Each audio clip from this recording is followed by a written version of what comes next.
Joining me now from Des Moines is bundled up Meet the Press moderator, Kristen Welker, and staying warm here at the desk with me is MSNBC host Jen Psaki. Sorry, Kristen. We're in your studio, and it awaits you when you get back. But we're really happy that you're out there. So tell us, Trump has a commanding lead, 34 points in today's polling, in the tracking. Iowa is, of course, in battle. The others are battling for second place. How are they and caucus goers coping with the cold? Well, keep the studio warm for me, guys. Look, it is frigid here, but it is not deterring the enthusiasm for the caucuses on Monday. I can tell you that. I spoke to a handful of undecided voters overnight. Two of them say they are undecided, but they're not concerned about the temperatures. They are planning to go and caucus. Two voters who are undecided, trying to decide between Ron DeSantis and Nikki Haley. They are now going to vote for Nikki Haley, which may be a sign of the momentum that we've been talking about that Nikki Haley has over the past several weeks.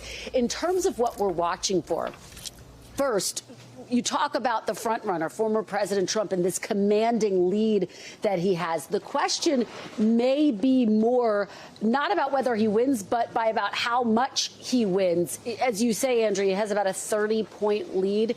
If that's the case, he could be on track for an historic win. The last person to notch the highest victory here in a GOP race was Bob Dole. That was back in 1988. He won by 13 points, just for comparison. We're also watching that fight for second place very closely. Ron DeSantis is obviously exclusively focused on the state of Iowa. He's done the full Grassley, visiting all 99 counties. If he has a third place win, that would be really problematic for him. The question would be, would he be able to stay in this race? Would he take a hard look at his campaign? I talked to one of his advisors who said they are in this for the long haul. So we'll have to see what happens there. And look, if Nikki Haley doesn't have a strong showing on Monday night, that could certainly dent some of the momentum that we have seen her have in recent weeks. And of course, she's also looking toward New Hampshire, particularly after Chris Christie dropped out of the race, looking to pick up some of his votes as she seeks to win that state. But, Andrea, I spoke to one caucus goer who said Iowans are built of hardy stock, so don't expect the weather to be a deterrent, Andrea. And, Jen, what are you watching for on Monday night? Well, as Kristen just alluded to there, it's really all about the expectations game, because the truth is you don't win the primary by winning the Iowa caucus. It's just about how it sets you up for the things after. So Trump expected to win by a lot. Does Haley get into the 20s or higher 20s? That may help her going into New Hampshire. If DeSantis is crushed in third place or even fourth, I mean, Vivek Ramaswamy, he's not there in the polls as of now, although the Des Moines Register poll comes out Saturday, and that's one to watch. But if he does better than DeSantis, that makes it pretty hard for DeSantis to say he's going to be in it for the long haul. So lots of things could happen. Trump's still far and away the front runner, but could be interesting next couple of weeks. And, Kristen, I want to let you get in and out of the cold, but just quickly, when you talk to the candidates, is DeSantis, is there any chance that he would drop out before New Hampshire if he does badly in Iowa? There's always that chance, Andrea, but I've interviewed him multiple times. He is defiant. He's in this race for the long haul. I just spoke with one of his top advisors overnight who underscored that point, that they are not looking to drop out after Iowa, no matter what happens. But notably, in his interview with Ardasha Burns, she asked him, so what other state can you win? And she pressed him on this repeatedly, and he really couldn't pin down a state. Not the case with Nikki Haley. She's within striking distance of former President Donald Trump. And again, if you think about Christie's voters, he makes up about 12% there in New Hampshire. About half of them say they might go for Nikki Haley. If she can pick off a New Hampshire, boy, that would give her a lot of momentum heading into South Carolina. Still incredibly uphill for her, though, and a narrow path to the nomination. So we'll have to see what happens. But DeSantis, defiant, saying he's in this for the long haul no matter what happens here in Iowa. But the reality on the ground, he really has to have a strong showing here, Andrea, on Monday night.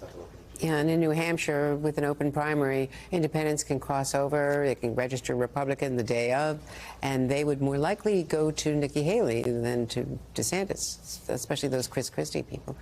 Thank you so much. Thanks for toughing it out. Jen, I just want to ask you about your visit this week at the Biden campaign headquarters, because the Biden campaign, watching this from a distance, how well organized are they? And there's been some reports of concern among Democrats, including the leading Democrat, of course, Barack Obama, Joe Biden's former partner and boss.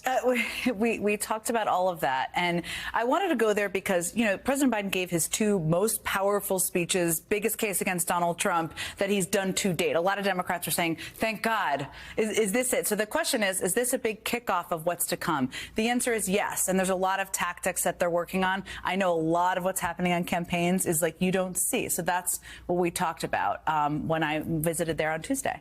More to come on Sunday. And the fact is, you know, Democrats getting nervous about all of this because they see so much attention as Donald Trump goes through these court hearings. We're going to be talking about that a little bit later in the program. He becomes more popular with each legal setback. Yeah. So he's using this to create, you know, this myth that he is the victim here, and it's helping him with his base. The question is, how is it going to help? Right. Does it help or hurt with helping Democrats? Him with his base, the way the Biden team sees it is the electorate for a general election, which we could be quite close to, is very different from the Republican electorate. Right. And what they said when I asked him about this was basically, we have the receipts. Donald Trump is the star of his own negative attack ads. And what they're trying to do is use traditional tactics, local media, African-American media, meeting people where they are, and also using social media platforms as an organizing tool, which you don't always see front and center, but that's a big part of their strategy from the people who are leading the campaign. Yeah, one of the important things was when he, in Iowa, on Fox, at the town hall, bragged, if you will, about he was the first person in 50 years who could get rid of Roe v. Wade. Yeah. The Biden team cranked that out right away. They did. And their mind is not just on the Trump legal cases, but on his record. And abortion is a perfect example of that.